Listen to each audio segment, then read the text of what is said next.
வணக்கம். இது உங்கள் ஊடகம், தமிழர்களுக்கான ஊடகம் ஜீவா டுடே.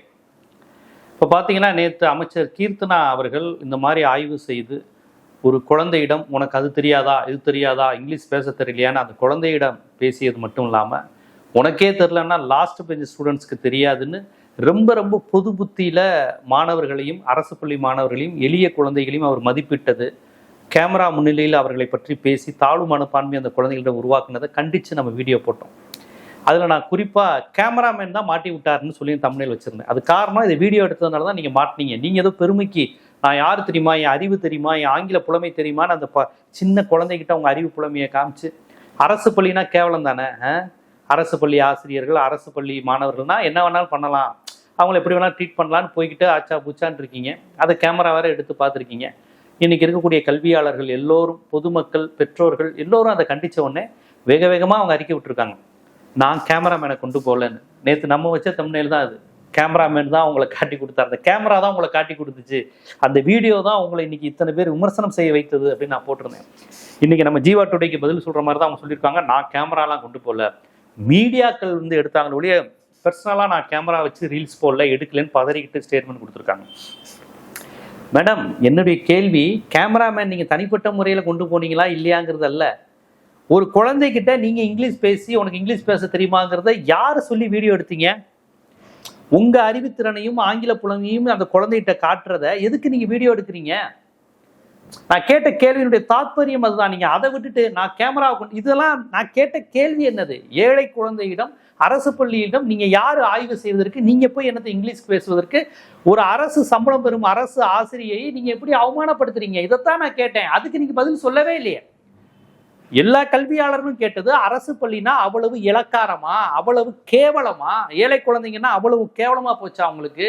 எடுப்பார் கைப்புள்ள மாதிரி யாரு வேணாலும் வந்து English police what is this spoken இல்லையா அவனுக்கு அப்படின்னு இதை நம்ம விமர்சனமா வச்சா மரியாதைக்குரிய அமைச்சர் என்ன பதில் சொல்லணும்? நான் வந்து அந்த நோக்கத்துல கேட்கல, குழந்தைங்க நலன்ல கேட்டேன், ஆனாலும் நான் செஞ்சது தப்பு தான், ஒரு கேமரால ஒரு ஏழை குழந்தைய நான் கேட்டது அந்த குழந்தைய சைக்காலஜிக்கா பாதிக்கும், இவ்வளோ பின்விளைவுகளை நான் யோசிக்கலைங்க, நான் மன்னிப்பு கேட்டுக்கிறேன் அப்படின்னு நீங்கள் சொல்லியிருந்தீங்கன்னா ஒரு பெருந்தன்மையா சரி ஏதோ தெரியாமல் செஞ்சுட்டாங்க, ஆர்வ கோளாறுல செஞ்சுட்டாங்க, இந்த கவர்மெண்ட் தான் எல்லாரும் பழக தானே செய்கிறாங்க, டைம் கொடுங்க, நாங்கள் எங்களுக்கு எதுவுமே தெரியாது, நாங்கள் பழகிக்கிறோம். இவங்க பழகி கிரவுண்டு, இது வந்து கிரவுண்டு, தமிழ்நாடு வந்து இப்போ பிளே கிரவுண்டு வந்து பழகிக்கிறாங்க அமைச்சர்களாம். நிர்வாகம்னா என்ன, ஆய்வு செய்வதல்னா என்ன, நலத்திட்டங்கள்னா என்ன, மக்களுக்கு சைன் பண்ணுறதுனா என்ன, புரிந்துணர்வு ஒப்பந்தங்கள்னா என்ன, இதெல்லாம் அவங்க எதுவுமே தெரியாது. அவங்க பழகிக்கிறாங்க. அவங்க பழகிக்க இருக்கிறது தமிழ்நாடு கிடைச்சிருக்கு. இந்த முடிவற்ற கடையில் புதுசாக யாராவது வேலைக்கு சேர்ந்தா யாராவது ஒரு 2-3 மண்டையை கொடுத்து பழகிக்க சொல்லுவாங்க தெரியுமா? பழகுடா, கரைச்சா மண்டையை வெட்டாத பழகு அப்படிங்குவாங்க. அது மாதிரி இப்போ இவங்க முடிவெட்டி பழகிறதுக்கு அழகா எப்படி பண்ணுறதுக்கு ஒரு 6 மாதம் நம்ம டைம் கொடுக்குற மாதிரி இருக்கு. இது எல்லாமே சினிமா பட காமெடி மாதிரி இருக்கு. அப்ப அடிப்படையில் கேட்க வேண்டிய கேள்வி, நீங்க எதுக்கு பள்ளிக்கூடத்துக்கு போறீங்க? நீங்க ஒரு தொழில்துறை அமைச்சர், நீங்க இப்படி கேள்வி கேட்பது தப்பு. உங்க நாலேஜை காமிச்சு அந்த பிள்ளையோட அறிவை நீங்க கேள்விக்கு உட்படுத்த கூடாது. ஒரு 10-11 வயது அரசு பள்ளி தமிழ் வழி படிக்கின்ற குழந்தைக்கு இங்கிலீஷ் தெரிஞ்சிருக்கணும்னு அவசியம் இல்லை மேடம். அந்த பிள்ளைக்கு தெரிஞ்சிருக்கும், அது உரையாடுகிற அளவுக்குலாம் இருக்காது. அதுக்காக அந்த பிள்ளை நாளைக்கு டாக்டர் இன்ஜினியர் ஆகுறதுக்கு அந்த ஆங்கில புலமை தடையாலாம் இருக்காது. அறிவுங்கிறது வேற, மொழி புலமைங்கிறது வேற. இந்த மாதிரியான குழந்தைங்க தான் மிகப்பெரிய சயின்டிஸ்டால வர்றாங்க. இதைத்தான் நாங்க கேள்வியா கேட்டிருந்தோம். நீங்க உடனே கேமராமேன், நான் என்னோட சொந்த கேமராமேன் நான் கூட்டி போயிருந்தேன், நான் காசு கொடுத்து சம்பளத்துக்கு வச்சிருந்தேன், அதனால நீங்க உடனே அதை மறுத்து நான் என் சொந்த கேமரா இல்லைன்னு பதில் சொல்லியிருக்கீங்க. அப்ப இப்ப வரையும் உங்களை நோக்கி என்ன விமர்சனம் எழுதுகிறது என்பதை கூட நீங்க காதுல வாங்கிக்கல. இந்த ஐயா படத்துல வடிவேலு சினிமா தியேட்டர் வச்சிருப்பாரு. அப்ப மதன் பாபு வந்து இன்ஸ்பெக்ஷன் வருவாப்புல வந்து, என்ன டாய்லெட்டு எல்லாம் மஞ்சக்கரையா இருக்கு, எல்லாருக்கும் மஞ்சள் காமலையா, மஞ்சள் காமலை மாத்திரை கொடுப்பீங்களான்னு கேட்பாரு. வடிவேல் முடிப்பாப்புல, இது மஞ்சள் காமலை மாத்திரையா, எந்த சினிமா தேட்டர்ல தராங்கவாப்புல, அதனால ஸ்கிரீன் ஏன் சிறுசா இருக்கு, இது கிளி ஃபிலிம் ரோல் அப்படின்னு. எனக்கு உண்மையிலே அந்த திரைப்பட காமெடி தான் நான் வருது. இங்க என்ன ஏது, யார் வரா, எதுக்கு ஆய்வு செய்யறாங்க என்னன்னே தெரியல. அமைச்சருடைய பணி என்ன, ஏதாவது அடிப்படையில் நிர்வாகம்னா என்னன்னு தெரியாத ஒரு சூழல்ல தமிழ்நாடு மாட்டிக்கிச்சோ, எனக்கு அதுதான் பயம், அதுதான் பதட்டம். அதுவும் கல்வியெல்லாம் எவ்வளவு முக்கியமான துறை, அதை ஒருத்தர் பார்க்குறாரு, நீங்க போய்கிட்டு ஆய்வு செய்றீங்க. இதைத்தான் எங்களுடைய கேள்வியா இருக்கு. இந்த விமர்சனங்களுக்கு பதில் சொல்லாம நாங்கள் என்ன விமர்சனம் வைக்கிறோம் என்பது நல்லா தெரியும். நீங்க எப்படி போய் அங்க இங்கிலீஷ் பேசலாம், நீங்க எப்படி போய் அங்க ஆய்வு செய்யலாம், நீங்க எப்படி ஒரு குழந்தைய கேமரா முன்னாடி இப்படி அவமானப்படுத்தலாம் கேட்டா பிளேம் பண்றாங்க பாருங்க. இவங்களுடைய பேட்டனே அதுதான். எப்படி தெரியுமா, நானே அரசு பள்ளி மாணவி, நானே தமிழ் வழி கல்வியில படிச்சேன், நானே கவர்மெண்ட் ஸ்கூல்ல தான் படிச்சேன், என்னுடைய இங்கிலீஷை கிண்டல் பண்றீங்களா? எப்படி அந்த குழந்தையனுடைய ஆங்கில 10 வயசு குழந்தைகிட்ட நீங்க தாழ்வு மனப்பான்மையை உருவாக்காதீங்கன்னு சொல்லி வீடியோ போட்டா இவங்க இதோடைய இங்கிலீஷ் எல்லாம் நிறைய பேர் சொன்னாங்க, ஏன் மேடம் உங்களுக்கு கிட்டத்தட்ட அந்த குழந்தையோட 3 மடங்கு 4 மடங்கு வயசாயிருச்சு, உங்களுக்கே இங்கிலீஷ் ஃப்ளூயண்டா வரமாட்டேங்குது, தப்பா பேசுறீங்க, கிராமர் மிஸ்டேக் இருக்குன்னு எடுத்து போட்டாங்க. இதை எந்த டயத்துல நீங்க இந்த குழந்தைய அப்படி கேள்விப்படுத்தினோட எல்லாரும் போட்டாங்க. எனக்கு பொதுவா ஒருத்தருடைய ஆங்கில புலமையை வைத்து, ஒருத்தருடைய உடையை வைத்து, உடல் மொழியை வைத்து, அவருடைய பிறப்பை வைத்து, அவர் இருக்கிற ஊரை வைத்து விமர்சனம் செய்வதில் எனக்கு உடன்பாடே கிடையாது. அதுல எந்த அதனால ஒருத்தங்க வந்து தாழ்மை அடைய மாட்டாங்க. ஒருத்தருக்கு ஆங்கிலம் பேச வராதுன்னு தவறு கிடையாது. ஒரு அமைச்சர் வந்து ஆங்கிலம் பேசணுங்கிற அவசியம் இல்லை. அப்படி தப்பா பேசினா கூட நான் அதை விமர்சனமா பார்க்கல. நான் அந்த மாதிரி பேசக்கூடியவன் கிடையாது. நீங்க இல்லை, எந்த கட்சியை சேர்ந்தவங்களையும் இங்கிலீஷ் பேச தெரியாதுன்னு சொல்லி நான் அவமானப்படுத்த மாட்டேன். ஆனா ஏன் அது வருதுன்னு நீங்க யோசிங்க. ஆங்கிலம் பேச தெரியலன்னு ஒரு குழந்தைகிட்ட ஸ்போக்கன் இல்லைங்கிறதும் அந்த டீச்சரை கூப்பிட்டு நீங்க அவமானப்படுத்துறதும் பெரிய கமையா நீங்க நடந்துகிட்டதுனாலதான் நீங்க எங்கெல்லாம் தப்பா இங்கிலீஷ் பேசுனீங்க எடுத்து போடுறாங்க. இல்லைன்னா எதுக்கு உங்களை இங்கிலீஷ் பேசுனீங்க எடுத்து போட போறாங்க? அப்ப உடனே நீங்க பாத்தீங்களா, நானே ஒரு அரசு பள்ளி மாணவி, நான் ஒரு ஏழை, நான் ஒரு அரசு பள்ளியில் படித்தவள், என்னைய வந்து இப்படி இழிவுபடுத்துறாங்களே, ஏன் அரசு பள்ளியில் படித்து ஒரு இங்கிலீஷ் தெரியாத நான் இந்த இடத்துக்கு வரக்கூடாதா அப்படின்னு பேசுறாங்க. எப்படி நாம பேச வேண்டிய டயலாக்லாம் அவங்க பேசுறது. இதுதான் இவங்க ட்ரிக்கு. ஏழை தாயின் மகன் மோடி சொல்லுவார் தெரியுமா, அதான் இன்னைக்கு நண்பனா இருந்துட்டு நான் ஒரு ஏழை தாயின் மகன் டீ வித்துட்டு வந்தேன்னு சொல்லுவாரு. இதெல்லாம் இவங்களுடைய ட்ரிக்கு. இந்த முதலாளித்துவ சிந்தனையாளர்களுடைய ட்ரிக்கு, வலதுசாரிகளுடைய ட்ரிக் என்னன்னா, கடைசி வரையும் நாம பேசுகின்ற அரசியலை பேசாம கடைசியில ஏதோ அவங்க பாதிக்கப்பட்டவங்க மாதிரி, மக்கள் பாதிக்கப்படல, மாணவர்கள் பாதிக்கப்படல, கல்வி சூழல் பாதிக்கப்படலையா, இவங்க பாதிக்கப்பட்டுட்டாங்களாம். யாரால? பெற்றோரால், கல்வியாளர்களால், இடதுசாரிகளால், ஊடகவியலாளர்களால், நாம வைத்த விமர்சனங்களால் இவங்க இப்ப பாதிக்கப்பட்டாங்களாம். ஒரு இங்கிலீஷ் தெரியாத, ஒரு இங்கிலீஷே சுத்தமா தெரியாத ஒரு கிராமத்துல ஒரு அரசு பள்ளி மாணவினா, என்னைய மாதிரி சாதாரண இங்கிலீஷ் தெரியாத குழந்தைங்களாம் அமைச்சராக கூடாதா? உடனே கிண்டல் பண்ணுவீங்களா? தாழ்வு மனப்பான்மையை உண்டு பண்ணுவீங்களாங்கிறாங்க. யாரு? இவங்க. இவங்களுக்கு இப்ப தாழ்வு மனப்பான்மை வந்துருச்சான். நம்ம என்ன சொன்னோம் அதை அந்த ட்ராக்கையே மாத்துறாங்க பாருங்க. நம்ம என்ன கேள்வி கேட்டோங்கிறதே மறந்துட்டு இப்ப இவங்களுக்கு சார்பா பேசுற மாதிரி 4 பேர் உண்டாக்கி, ஏன் ஒரு பெண் இப்படி பேசுறீங்க, ஏன் ஒரு இங்கிலீஷ் தெரியலன்னா தப்பா, இங்கிலீஷ் உங்களுக்கு எல்லாம் தெரியுமான்னு ஏதோ நாம இங்கிலீஷ் தெரியாததை நாம கிண்டல் அடிச்ச மாதிரி மாத்தி விடுறாங்க பாருங்க. அதே ட்ரிக்கு. அப்ப இப்பதான் கோபம் நமக்கு பன்மடங்கு ஏறுது. இப்பயாவது நான் அந்த குழந்தைகிட்ட தெரியாம நடந்துகிட்டேன், நான் ஒரு ஆர்வ கோளாறுல பண்ணிட்டேன், இனிமே பண்ண மாட்டேன்னு சொன்னா கூட மனசாரியும் விட்டுறலாம். ஆனா நீங்க நடத்தியது ஒரு வன்கொடுமைங்க. குழந்தை உளவியல் சிதைவு, அது வன்கொடுமை. இந்த வீடியோ எல்லாரும் பார்க்கும்போது பேசும்போது அந்த குழந்தை பாதிக்கப்படும். ரொம்ப முக்கியமான விஷயங்க. கட்சி கட்சி ஆண் பெண்லாம் பார்க்காதீங்க. படிச்சவன் படிக்காதவன், கிராமம் நகரம், CBSE board, state board, government, அதெல்லாம் விட்டுருங்க. ஒரு குழந்தை சைக்காலஜி. எத்தனை பேர் முன்னாடி ஒரு மிஸ், ஒரு டீச்சர், ஒரு அமைச்சர் வந்து என்னை இப்படி கேட்டுட்டு நான் பதில் சொல்ல முடியாமல் நின்னேன்னா அந்த குழந்தை என்ன ஆகும்? அந்த குழந்தையுடைய பெற்றோருடைய மனநிலை என்ன? இதைத்தான் நாங்கள் வச்சோம். அதை விட்டுட்டு திராவிட கட்சிகள் ஆட்சியில் கக்கூசு சரியில்லை, அந்த அரசு பள்ளியில் கக்கூசு சரியில்லைன்னு. கக்கூசு சரியில்லை, கட்டிடங்கள் சரியில்லை, அப்புறம் எப்படி மேடம் இந்த அரசு பள்ளிகள்ல இருந்து தமிழ்நாட்டில் இவ்வளவு டாப்பர்ஸ் வந்து அமெரிக்காவுக்கும் லண்டனுக்கும் போனாங்க? உங்க பாஜக ஆட்சி செய்யற ஊபி, பீகார்ல யாரும் லண்டனுக்கும் அமெரிக்காவுக்கும் போல. தமிழ்நாட்டில் இந்த அரசு பள்ளியில படிச்ச மிகப்பெரிய டாக்டர்ஸ் எங்க இருக்கானா தமிழ்நாட்டில் படிச்சவன். உங்க நீட்டு வர்றதுக்கு முன்னாடி இருந்த இந்த மாதிரி குப்பனும் சுப்பனும் விருதுநகர்லையும் விக்கிரவாண்டிலையும் குடியாத்தத்திலையும் இருந்து படிச்சுட்டு போன தோழன் தான் இன்னைக்கு டாக்டர் ஆயிருக்கான். இந்த அரசு பள்ளியில படிச்சவன் தான். அந்த அரசு பள்ளியினுடைய மாண்பை சிதைக்கிறீங்க. நீங்க தனியார் பள்ளிகளுக்கு நீங்க ஒரு பக்கம் அங்கீகாரத்தை கொடுத்துட்டு அரசு பள்ளிகள்லாம் மோசம், அரசு பள்ளிகள் கட்டமைப்பு சரியில்லை, அங்க யாருக்கும் சொல்லித்தரல தெரியலங்கிறீங்க. அரசு பள்ளிகள்ல தான் மேடம் கட்டமைப்பு இருக்கு, அரசு பள்ளிகள்ல தான் கட்டிடம் இருக்கு, அரசு பள்ளிகள்ல தான் கிரவுண்ட் இருக்கு, அரசு கிட்ட தான் நிலம் இருக்கும், அங்கதான் மரம் இருக்கும், அங்கதான் குழந்தைங்க ஓடி. நீங்க எந்த கவர்மெண்ட் ஸ்கூலுக்கு போங்க, போனோடனே கிரவுண்ட் இருக்கும். கிரவுண்டுன்னு ஒண்ணு இருக்கும் ஸ்கூல்ல, அது அரசு பள்ளிகள்ல இருக்கும். கிராம பள்ளிகள்ல இருந்து எல்லாமே போனீங்கன்னா அறிவொளி இயக்கம் அப்படின்னு பென்சில வரைஞ்சிருப்பாங்க. 2 குழந்தைங்க விளையாடுற மாதிரி இருக்கும், 2 சின்ன குழந்தைங்க இருக்கும். கவர்மெண்டோட ரூல்ஸ் எழுதி போட்டிருப்பாங்க.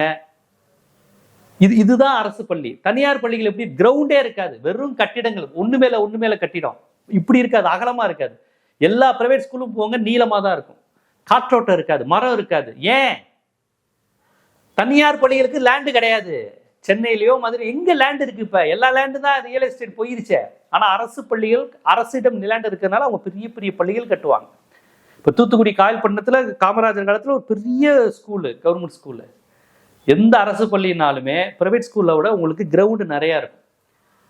தனியார் பள்ளிகளை பகுமானம் இருக்கும், ஆடம்பரம் இருக்கும், பகட்டு இருக்கும்.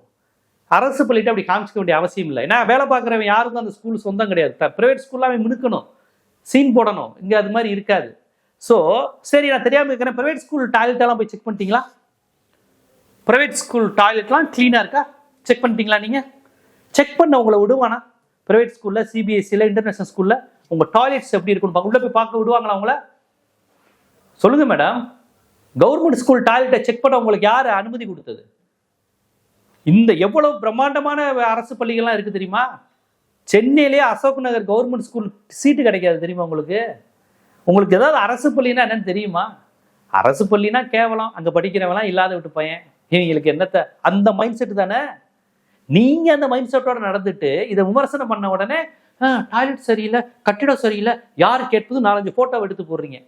இப்போ உங்க கவர்மெண்ட் தானே, உடனே சரி செய்யலாம்ல. சரி, ஓகே. 1967 அறிஞர் அண்ணா இந்த நாட்டுக்கு முதலமைச்சராக வந்ததுலேருந்து இந்த நாடு சரியில்லை, அப்படிதானே? அதுக்கு முன்னாடி நாடு சூப்பராக இருந்துச்சு காங்கிரஸ் ஆட்சியில். திமுக நாட்டை கெடுத்துருச்சு. இப்போ உங்க கவர்மெண்ட் தானே மேடம் நடக்குது. நீங்க திருப்பி ஆட்சி செஞ்சவன் சரியில்லை, ஆட்சி செஞ்சவன் சரியில்லைன்னு இந்த மோடி நேரு சொல்ற மாதிரியே சொல்றீங்களே. இப்போ உங்க கையில கவர்மெண்ட் வந்துருச்சு, நீங்க சரி செய்யுங்க. நீங்க தனியார் பள்ளிக்கு அங்கீகாரம் கொடுத்துக்கிட்டு இருக்கீங்க. புரியுதுங்களா? இந்த கவர்மெண்ட்டே தனியார் மையத்துக்கு ஆதரவான அரசு, முழுக்க தனியார் மையத்துக்கு, பிஜேபியினுடைய ஸ்கீமுக்கு ஆதரவான அரசு.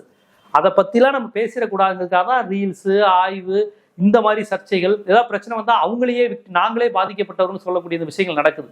நீங்க நாளைக்கு சவால் விடுறேன், இதே மாதிரி உங்க அருப்புக்கோட்டையில, விருதுநகர்ல பக்கத்துல இருக்கிற ஒரு பிரைவேட் ஸ்கூலுடைய கக்கூஸை போய் நீங்க பாருங்க. அந்த டாய்லெட் நீட்டா இருக்குன்னு அந்த படத்தையும், கவர்மெண்ட் ஸ்கூல் டாய்லெட் படத்தையும் நீங்க எடுத்து போடணும்.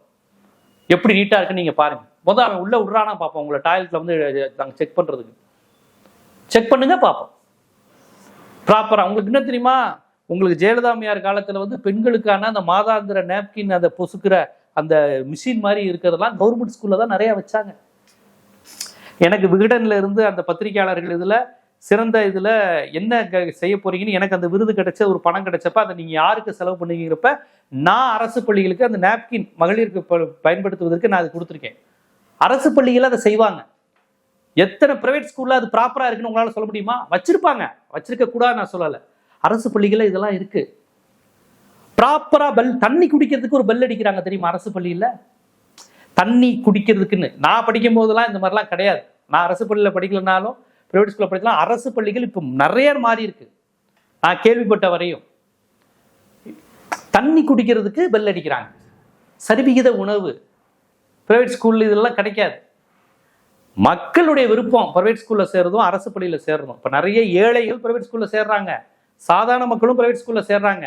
நிறைய பெரிய மாவட்ட ஆட்சியர்கள் நான் அரசு பள்ளியில படிக்க வைப்பேன்னு வைக்கிறாங்க. அதனால அரசு பள்ளி தனியார் பள்ளிங்கிறது இன்னைக்கு மக்களுடைய தேர்வா இருச்சு. யாரையும் போய் நம்ம திணிக்க முடியாது நீ அரசு பள்ளியில படி இல்லைன்னு. ஆனா அரசு பள்ளி குறித்து ஒரு அரசாங்கத்தில் இருக்கக்கூடிய நீங்களே தப்பான அபிப்பிராயத்தை நீங்க விதைக்க கூடாது இல்லையா? உங்க கவர்மெண்ட் மேடம், உங்க அரசு பள்ளி, உங்க மக்கள், நீங்களே இப்படி அவமானப்படுத்தலாம்? கடந்த திமுக அரசு நீங்க சொல்லலாம், இப்ப உங்க அரசு வந்துருச்சு. இப்ப வந்துகிட்டு இதெல்லாம் சரியில்லை, இப்ப நீங்க அந்த 5 வருஷம் இப்படியே ஓட்டிடுவீங்க. திமுக அரசுல ஸ்கூல் சரியில்லை, திமுக அரசுல இது சரியில்லை, இதை சொல்லியே ஓட்டிடுவீங்க. அப்ப நீங்க எதுவுமே செய்ய மாட்டீங்க. முதல்ல நீங்க ஒரு தொழில்துறை அமைச்சர், ஸ்கூல்ல ஆய்வு செய்வதற்கு முதல் அனுமதி இருக்கா? செல்போன் கொண்டு போவதற்கு அனுமதி இருக்கா? கேமரா கொண்டு போவதற்கு அனுமதி இருக்கா? இங்கிலீஷ் தெரியுமான்னு கேட்கறதுக்கு அனுமதி இருக்கா? அங்க போய் கக்கூச ஆய்வு செய்வதற்கு அனுமதி இருக்கா? இதே டாய்லெட்டை வந்து பிரைவேட் ஸ்கூல்ல நீங்க பண்ணுவீங்களா? நான் கேட்கறதுலாம் ரொம்ப சிம்பிள். இதுக்கு பதிலே சொல்லாம ஸ்கூல் சரியில்லாம இருக்கு, நானே அரசு பள்ளி மாணவி, எனக்கு இங்கிலீஷ் பேச தெரியல, அதனால எல்லாரும் கேலி பண்றீங்க. உங்களுக்கு இங்கிலீஷ் பேச தெரியலங்கிறது கேலிக்குரிய விஷயமா நான் பார்க்கல. பரவாயில்ல, தொடர்ந்து நீங்க பேசுங்க. நீங்க இங்கிலீஷ் நல்லா பேசலாம், பேச முயற்சி பண்ணுங்க. நம்ம சிவகாசி, நம்ம விருதுநகர், நம்ம அருப்புக்கோட்டையிலேருந்து வந்த பொண்ணு தான் நீங்க. அதனால நீங்க இங்கிலீஷ் பேசணும்னு ஆசைப்படுறேன். நல்ல ஆங்கிலத்துல நீங்க பேசணும்னு, எந்த ஆட்சி முடியறதுக்குள்ள நல்லா ஆங்கிலம் பேசி பழகுங்க, நான் வேணான்னு சொல்ல. ஆனா குழந்தைகளிடம் எப்படி நடந்துக்கணும், மக்களிடம் எப்படி நடந்துக்கணும், அதைத்தான் நாங்க எதிர்பார்க்கிறோம். அதுக்கு பதில் சொல்லாம ஏதோ மக்கள், மாணவிகள், குழந்தைங்களாம் சேர்ந்து உங்களுக்கு இங்கிலீஷ் பேசலைன்னு கிண்டல் பண்ற மாதிரி அப்படி ஒரு விக்டிம் கார்டை நீங்க பிளே பண்ணக்கூடாது. இது ரொம்ப ரொம்ப தப்பு. நீங்களாம் அமைச்சர்கள், இந்த மாதிரி தப்பான விஷயத்த பண்ணக்கூடாது. நீங்க தில்லு இருந்தா நான் private school, CBSE school, international school, பெரிய பெரிய மினிஸ்டர்ஸ் படிக்கிற ஸ்கூலு, அவங்க பசங்க படிக்கிற ஸ்கூல்ல போய் அந்த பசங்களை இப்படி கேள்வி கேட்டு உனக்கு ஒன்றும் தெரியாதா, நியூட்டன் லானா என்ன தெரியாதா அப்படின்னு கேட்டு கிண்டல் பண்ணுங்க, கேலி பண்ணுங்க, தாழ்வு மனப்பான்மையை உண்டு பண்ணி பாருங்க என்ன நடக்குதுன்னு பாருங்க. அடுத்த நிமிஷம் உங்களை உள்ள விடுவாங்களா ஃபர்ஸ்ட்? அந்த வாட்ச்மேன் உள்ள விட மாட்டார். அந்த ஸ்கூல் அப்படிப்பட்ட ஸ்கூல்ஸ்லாம் இருக்கு. போயிருவீங்களா நீங்க? போய் டாய்லெட் எப்படி இருக்குன்னு பார்க்கணும், எவ்வளவு கிளீனிங்கா இருக்குன்னு பார்க்கணும், எங்க கேட்டுருவீங்களா நீங்க? அதனால மக்கள் பிரச்சனைய மக்கள் தன்னுடைய பிரச்சனையை எடுத்து பேச வேண்டிய அமைச்சர்கள் மக்களை இட்டு எனக்கு பிரச்சனைன்னு புலம்புறீங்க. ஐயோ என்னை எல்லாரும் கிண்டல் பண்றாங்க, கேலி பண்றாங்கன்னு. இப்படியா ஒரு அமைச்சர் இருக்கிறது ஆளுமை இல்லாம? கடந்த ஆட்சியில் அன்பில் மகேஷ் வந்து ஸ்கூல்ல போய் இந்த போர்டில் பசங்களை எழுத போட வச்சாரு. பசங்களோட பசங்களா உட்காந்து ஜாலியா ஒரு ஃப்ரெண்டா பண்ணார்.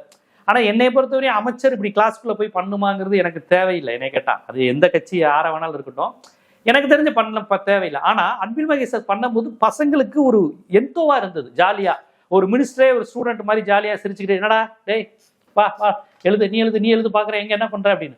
இப்படி போய் உங்க அப்பா என்ன வேலை பாக்குறாரு இங்கிலீஷ்ல கேட்டு, இங்கிலீஷ் பேச தெரியலையா நீங்க அந்த பையனை ஊன் பண்ணி டீச்சரை கூப்பிட்டு உங்களுக்கும் இங்கிலீஷ் தெரியாதான்னு கேட்டு, இந்த மாதிரி அவர் சீன் போடல. தன்னுடைய அறிவு தான் பெரிய கெத்துலாம் காமிக்கல.